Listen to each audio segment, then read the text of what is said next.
nama saya Amelia Ramintara Sida dan pada kali ini saya akan menjelaskan bagaimana cara membuat dataset kekar pada StereoNet dan juga mengasosiasikan dataset kekar ini pada sesar.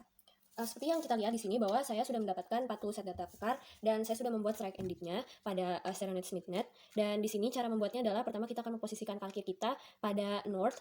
Lalu contohnya untuk satu set data kekar pada 40 set data kekar ini salah satunya adalah strike 208 dan juga diff 80. Bagaimana cara mencarinya? Yang pertama kita akan memposisikan di sini dulu di north, lalu seperti yang kita tahu di sini berjumlah 0, 90, 180, maka kira-kira 208 ada di sini. Setelah kita mendapatkan strike-nya, lalu kita akan memposisikan strike ini pada north, pada sumbu north, lalu kita akan mencari diff-nya. Karena kita mendapatkan diff-nya adalah 80, maka dari ekuator ini akan kita tambahkan sebanyak 80 ke arah kiri. Jadi di sini 10, 20, 30, 40, 50, 60, 70, 80. Jadi kira-kira diff kita ada di sini dan kita bisa membuat garis busur lingkaran yang besar yang menghubungkan antara strike kita dan juga yang ada di bawah ini. Lalu setelah kita mendapatkan diff-nya, lalu kita juga bisa mencari pole-nya dengan cara menambahkan 90 ke arah kiri dari diff-nya. Jadi 10, 20, 30, 40, 50, 60, 70, 80, 90, kira-kira pole kita ada di sini. Dan ini akan kita lakukan sejumlah 40 kali dengan 40 set data kekar yang berbeda. Dan hasilnya adalah seperti ini.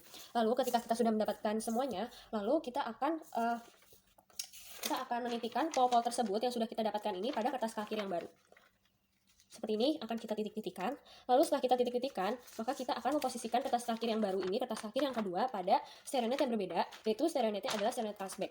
Setelah kita tempatkan pada StereoNet Carlsbad, maka di sini yang kita lakukan adalah kita menggambar segi 6 maupun segi 5 sesuai dari garis-garis yang ada di Carlsbad ini, yang kira-kira mengelilingi dari pole tersebut. Jadi di sini seperti yang kita dapat lihat bahwa di sini ada satu titik pole, lalu kita akan menggambar kira-kira bentukan segi 6 mana saja yang bisa mengelilingi dari pole ini. Jadi ternyata ada 3.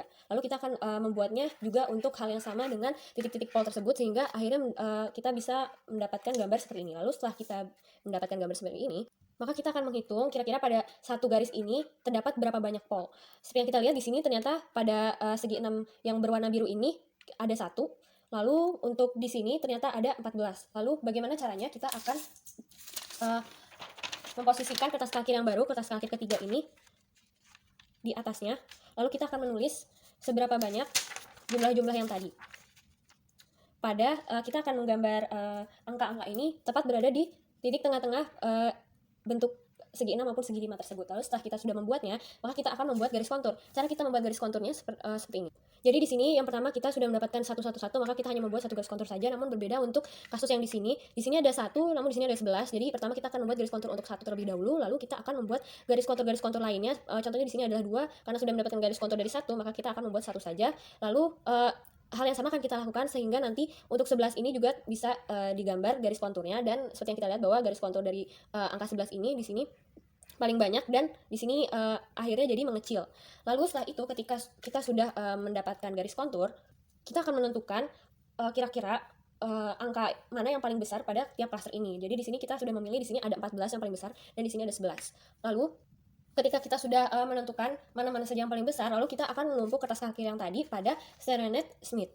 Lalu kalau sudah, kita akan menumpuknya lagi dengan kertas kalkir yang baru di sini, dan saya akan di sini seperti yang sudah dilihat, saya sudah menitikkan titik-titik dari angka yang paling besar di sini, dan titik ini disebut sebagai titik maksima.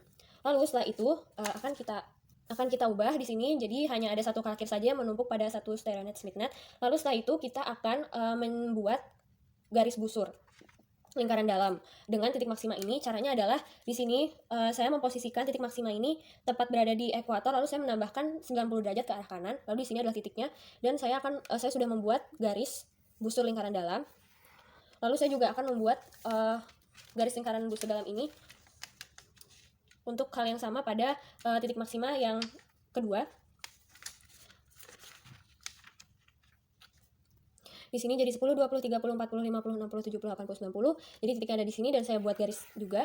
Lalu setelah kita buat garis, maka kita akan mendapatkan titik potong di sini, dan titik potong ini kita namakan sebagai sigma 2. Lalu kita akan mencari sigma 1 dan juga sigma 3.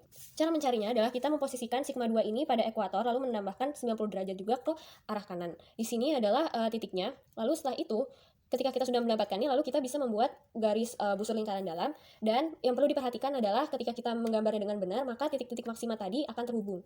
Lalu setelah itu, kita akan menentukan sigma 1 dan juga sigma 3. Caranya adalah kita menghitung terlebih dahulu interval interval titik temu ini, jika interval titik temu ini berjumlah kurang dari 90, maka posisi tengah yang ada di interval ini kita sebut sebagai sigma 1. Dan ternyata memang interval ini berjumlah kurang dari 90, kira-kira 58 derajat.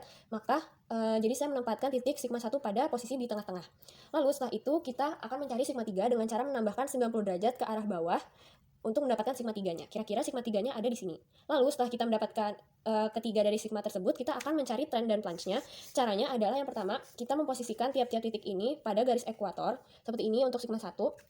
Lalu kita hitung di sini 10, 20, 30, 40, 50, 60. Maka kita mendapat plunge dari sigma 1 adalah 60. Di sini sudah saya tulis. Di sini 60. Lalu kita juga akan membuat garisnya di sini yang menghubungkan dengan lingkaran ini. Lalu setelah itu kita akan melakukan hal yang sama pada sigma-sigma selanjutnya. Di sini untuk sigma 2 ternyata didapatkan bahwa plunge-nya adalah 22 derajat. Lalu untuk sigma 3 didapatkan bahwa ternyata plunge-nya berjumlah 18 derajat. Lalu setelah kita sudah mendapatkan plunge-nya, lalu kita akan mencari trend-nya.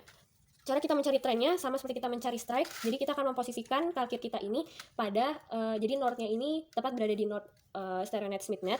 Lalu setelah itu kita baru akan menghitungnya dengan cara kita sama seperti kita menghitung strike. Yang pertama kita menghitung sigma 1 dulu. Jadi kita akan menghitung garis ini yang tadi sudah kita hubungkan. Ternyata untuk sigma 1 ini sejumlah 161 karena di sini 90, di sini 100, 120, 110, 130, 140, 150, 160, di sini 170, maka kita mendapatkan data trennya adalah 171.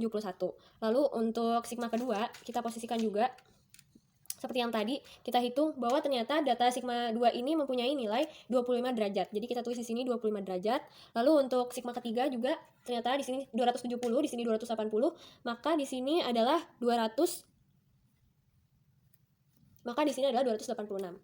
Kesimpulan yang kita dapat adalah ketika di sini plunge-nya itu yang paling besar adalah sigma 1, di sini adalah 60, dan juga kita bisa lihat dari gambarnya bahwa ternyata sigma 1 ini adalah yang paling dekat dari titik pusat, maka data kekar ini otomatis berasosiasi dengan sesar normal atau turun. Sekian penjelasan dari saya, terima kasih, sampai bertemu di kesempatan selanjutnya.